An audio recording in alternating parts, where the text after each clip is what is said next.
Hello there, welcome to the Football Bloc. My name is Brandon, and today we're going to look back at the 2025 Copa Libertadores Final and see how my predictions went. So if that sounds interesting, let's hop right into it.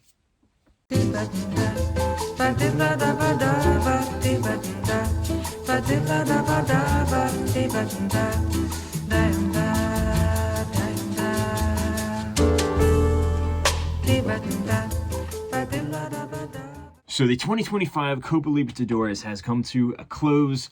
We have a champion, a repeat champion, of course. We have Flamengo coming out on top, defeating Palmeiras, their developing rival, in a historic final here, all things considered, all the narratives coming in here. Flamengo has an historic win here. Obviously, they won some pretty recent titles. They won in 2019, they won in 2022. But now with this title here, they are the first Brazilian team to win 4 Copa Libertadores titles. And to even rub the salt more in the wounds for Palmeiras fans, Palmeiras was also tied on 3, so they denied a rival from getting that record as well. Now let's look at how the game itself unfolded. Like I predicted, this game was a pretty cagey affair. There wasn't really a lot of fireworks. There wasn't, there wasn't metaphorical fireworks. Before the game, there was actually a lot of fireworks, but there wasn't a lot of action in the game. In terms of goal-scoring chances, the first half in particular was pretty subdued.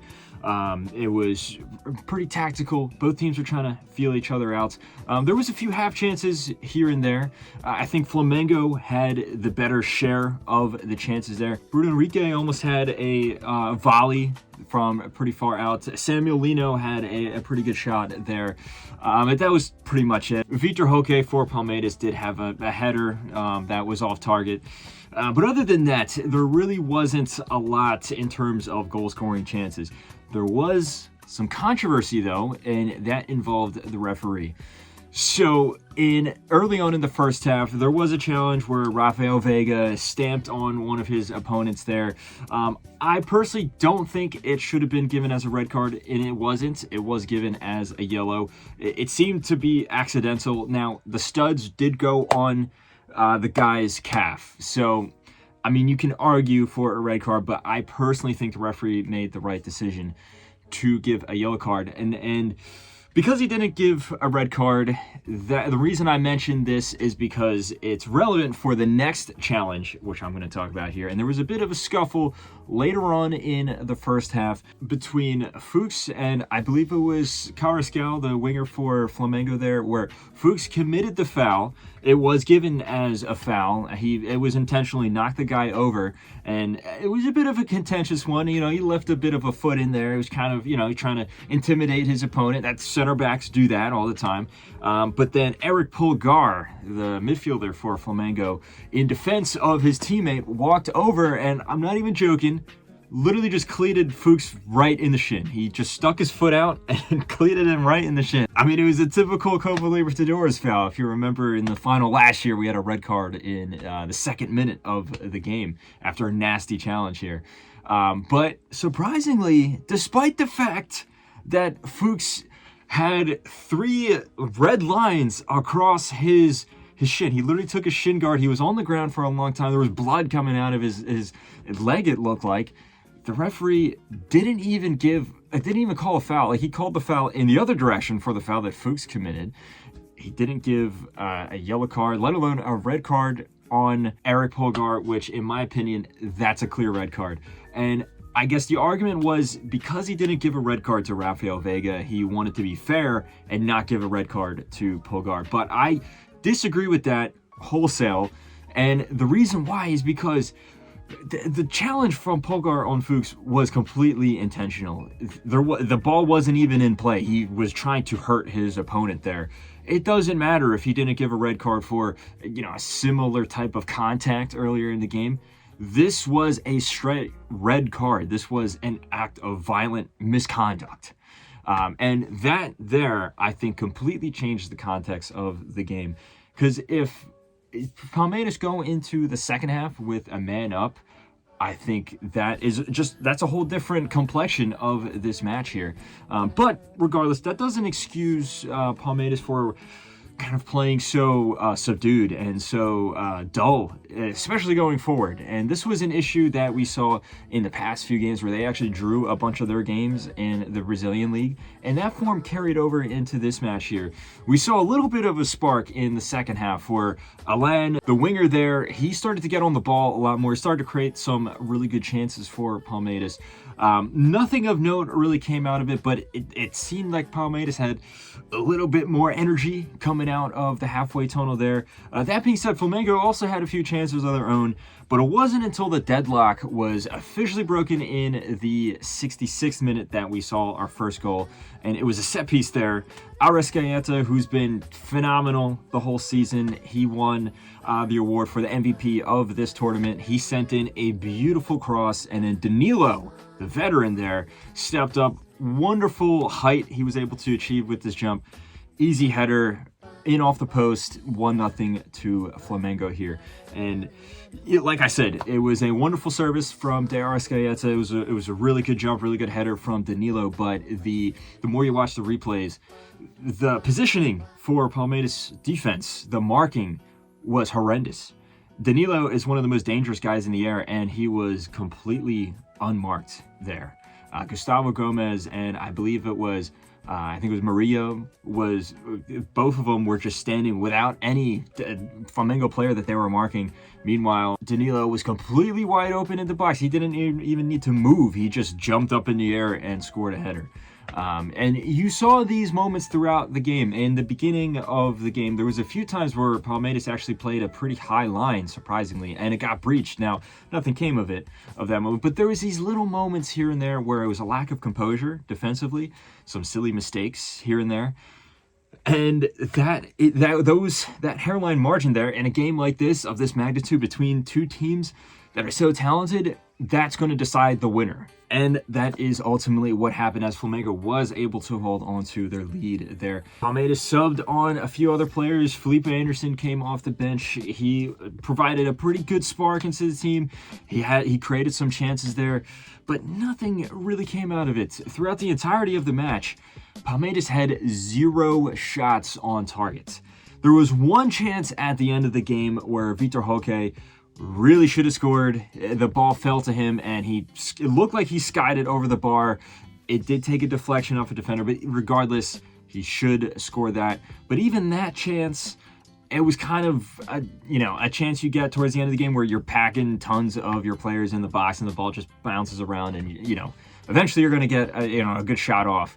That's essentially what that was. There wasn't any clear created chances from this team. This team really lacked the creativity. You could see as well that there were some holes in this team. I know it's been a while since Richard Rios and Estevão left the team, but you can see that visible hole there. I mean, Abel Ferreira chose to play with 5 at the back, and he only had 2 midfielders, Andres Pereira and Rafael Veiga.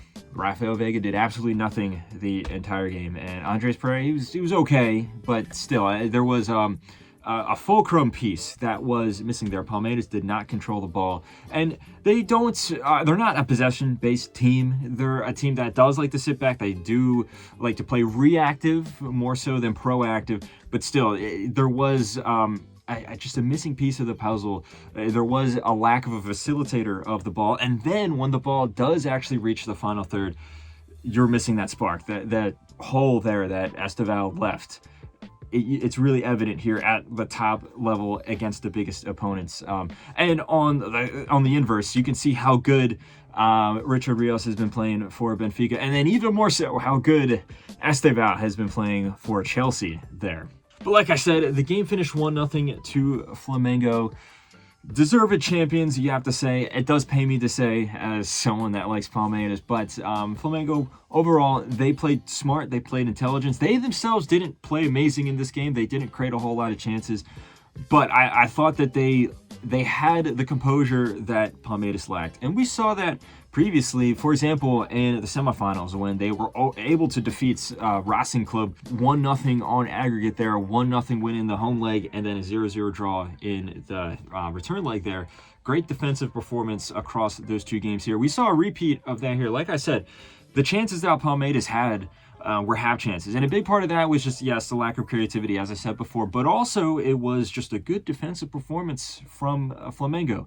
Danilo had a really good game, but the entire back line did as well. They all were just solid, extremely solid on the night, as they have been throughout the entirety of this tournament, and also in all competitions. Because, you know, with the moral boost here of winning the Copa Libertadores, it looks likely that Flamengo is going to go on and win the Brazilian League title as well. I mean, they already have a commanding lead, considering Palmeiras actually lost in their last game against Grêmio. Now, as for my prediction, this one, it's very interesting. So, the video that I made in preparation for this game here, I actually got the scoreline exactly right. I said that it was going to be 1-0. But I did say Palmeiras was going to come out on top. I thought that they were going to be super solid at the back, and then they were going to score, a lone goal late in the second half off of a counterattack. That's not what happened, obviously. Flamengo, now it wasn't a counterattack, but they did score pretty late in the second half. They won 1-0, and all my other predictions about the match being pretty cagey, not, super energetic or super crazy or chaotic like the last 2 years have been. That was pretty true. So in some sense, I actually got part of it right. Obviously, the one prediction that really matters is the team winning. I got that one wrong. That being said, if you go back to my video all the way at the beginning of the season, where I gave my season predictions for Europe's top 5 leagues, the MLS, Copa Libertadores, all those tournaments, I actually said Flamengo was going to come out on top. And I also predicted, I didn't outright say that it was going to be Flamengo versus Palmeiras in the final, but I did say that they are the two best teams. And I said the reason that I think Flamengo is going to come out on top is, even though they did lose a lot of, talented players in the summer, they reinvested that money in the squad and they increased their depth much more intelligently than Palmeiras did, in my opinion. And I think the losses for Palmeiras were just so much more crucial compared to the losses that Flamengo had. And like I said, that's ultimately true. If you just look at the names that Flamengo was able to bring off the bench, not to say that Palmeiras doesn't have a talented squad. They have a very talented squad. But Flamengo just has that little bit more of depth. And usually Palmeiras is able to compensate for that by being the more solid team, by being the most composed team. But they lacked those two things in this game here today, which is why Flamengo comes out on top. But anyway, guys, let me know what you thought of the Copa Libertadores final in this year of 2025. Are you a Flamengo or Palmeiras fan? If you support a team from South America, let me know what team it is and why you support them in the comment section below. If you did a prediction for this game, let me know how your prediction went. Don't forget to like and subscribe. Share this video with a friend. Follow the Football Bloc on social media. But anyway, guys, my name is Brandon. This has been the Football Bloc, and I hope you have a nice rest of your night.